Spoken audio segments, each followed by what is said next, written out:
വാർത്തകളിലേക്കൊന്ന്. മഹാരാഷ്ട്രയിൽ മുഖ്യമന്ത്രി സ്ഥാനത്തിനായി ഏകനാഥ് ഷിൻഡെ സമ്മർദ്ദം ചെലുത്തിയതിൽ BJP ദേശീയ നേതൃത്വത്തിന് അതൃപ്തി.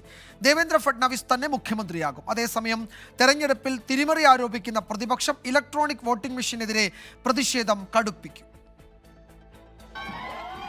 കേവല ഭൂരിപക്ഷത്തിനടുത്തുവരെ ഒറ്റയ്ക്കെത്തിയ ഗംഭീര പ്രകടനമാണ് BJP ഇത്തവണ നടത്തിയത്. എന്നിട്ടും മുഖ്യമന്ത്രി സ്ഥാനത്തെ ചൊല്ലി തർക്കമുയർന്നതിൽ BJP ദേശീയ നേതൃത്വത്തിന് കടുത്ത അതൃപ്തിയുണ്ട്.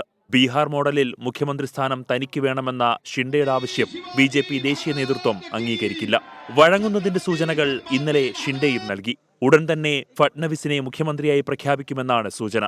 തിരഞ്ഞെടുപ്പിൽ EVM തട്ടിപ്പ് നടന്നെന്ന ആരോപണം പ്രതിപക്ഷം തുടരുകയാണ്.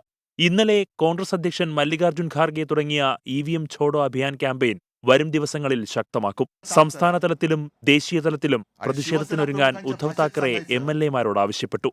പോളിംഗ് ബൂത്തുകൾക്ക് സമീപം വൈഫൈ ഉള്ള വാഹനങ്ങൾ പോലീസ് നിർത്തിയത് സംശയകരമെന്ന് ഉദ്ധവ് വിഭാഗം നേതാവ് അംബാദാസ് ധൻവെ ആരോപിച്ചു. EVM ക്രമക്കേടിനെക്കുറിച്ചുള്ള തെളിവുകൾ ശേഖരിക്കാൻ ശരത് പവാർ സ്ഥാനാർത്ഥികളോട് ആവശ്യപ്പെട്ടു. ദേശീയ തലത്തിലും സംസ്ഥാന തലത്തിലും ഓരോ നിയമസംഘങ്ങളെ നിയോഗിക്കാനും തീരുമാനിച്ചു. 24 മുംബൈ.